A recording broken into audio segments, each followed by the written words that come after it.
Quero cumprimentá-los na graça e na paz do Senhor Jesus. Amém? Vamos orar? Deus querido, Deus de amor, graças te damos, porque temos a oportunidade de ouvir a Tua voz e de, a partir dela, construirmos nossa caminhada. Nós rogamos que nos inspires. Oramos em nome de Jesus. Amém e amém. Abra a sua Bíblia em Mateus capítulo 14. Mateus capítulo 14. Nós vamos ler os versículos 22 a 33. Mateus 14, 22 a 33. Diz assim o texto bíblico: logo a seguir, Jesus fez com que os discípulos entrassem no barco e fossem adiante dele para o outro lado, enquanto ele despedia as multidões. E tendo despedido as multidões, ele subiu ao monte a fim de orar sozinho. Ao cair da tarde, lá estava ele, só. Entretanto, o barco já estava longe, a uma boa distância da terra, açoitado pelas ondas, porque o vento era contrário. De madrugada, Jesus foi até onde eles estavam, andando por sobre o mar. Os discípulos, porém, vendo-o andar sobre o mar, ficaram apavorados e gritaram: é um fantasma! E tomados de medo, gritaram. Mas Jesus imediatamente lhes disse: coragem, sou eu, não tenham medo. Então Pedro disse: se é o Senhor mesmo, manda que eu vá até aí andando sobre as águas.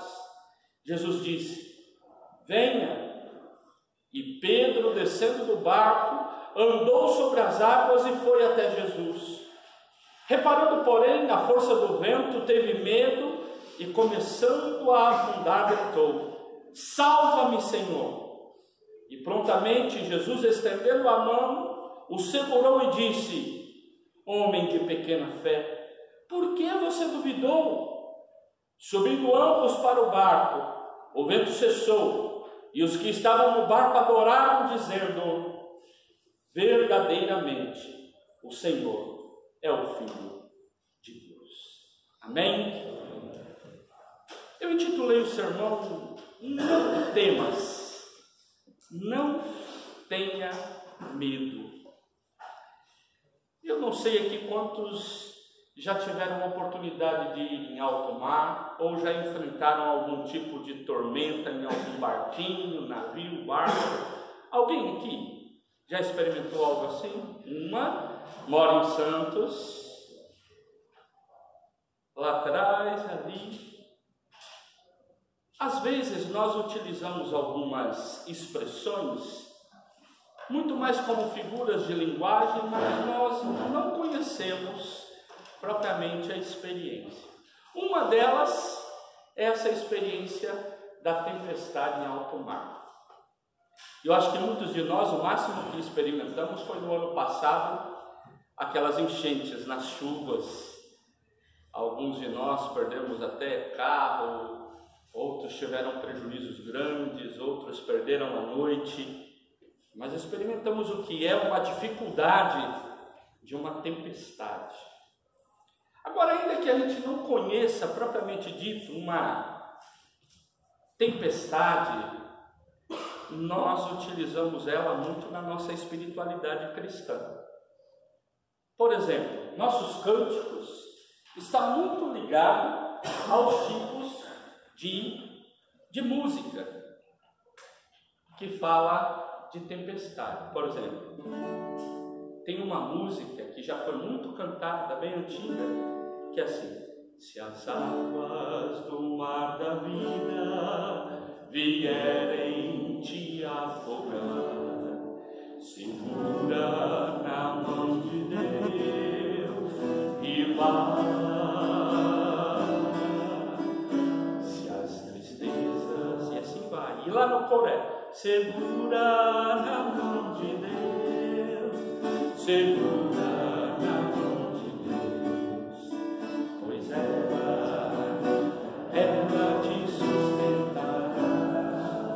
Ele faz parte da nossa espiritualidade. A gente canta um hino, muitas igrejas, eu perguntei para o pastor ali, né? De fato é um hino da harpa cristã, que diz assim: ó, porque cuidar sobre as ondas do mar, quando Cristo caminho abrir. E aí a gente fala: solta o cabo da nau, estou morrendo nas mãos, e navega com fé em Jesus. A gente ensina as crianças, né? Meu barco é pequeno e grande é o mar, Jesus segura minha mão. Ele é meu piloto e tudo vai bem na viagem pra Jerusalém.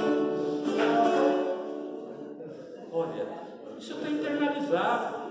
A gente canta: ó mestre, o mar se revolta, ondas nos dão pavor,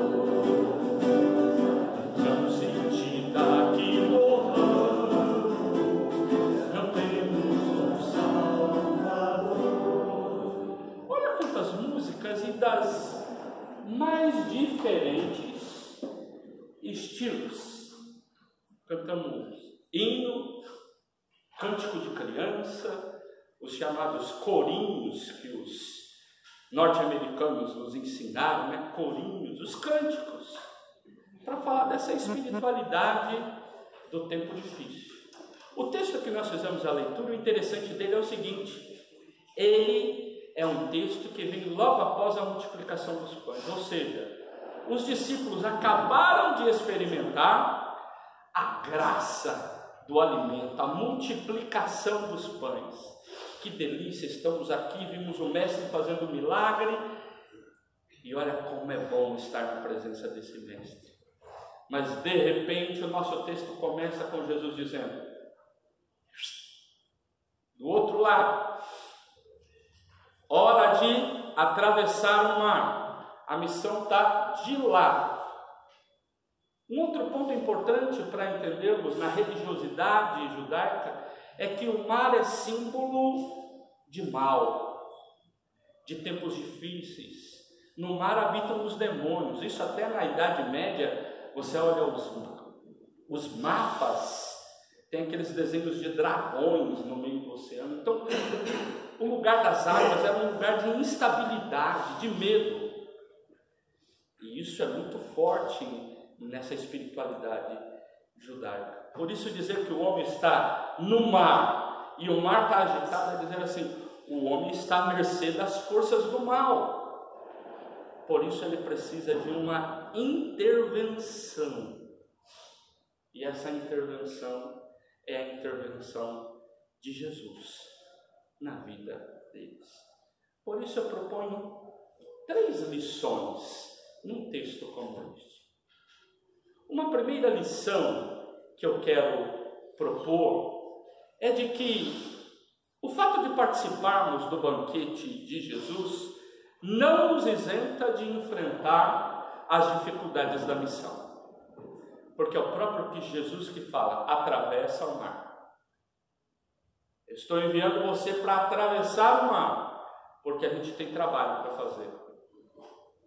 Então, estar na comunidade é se encher de graça, mas entender que é o desafio de sair da comunidade para realizar a missão. O fato de seguirmos o mandato de Jesus e entrarmos no parquinho dos discípulos, e aí a lição 2, não significa que estamos isentos de tempestade. Não, mas eu tenho fé, eu tenho orado, eu tenho jejuado, por quê? Não.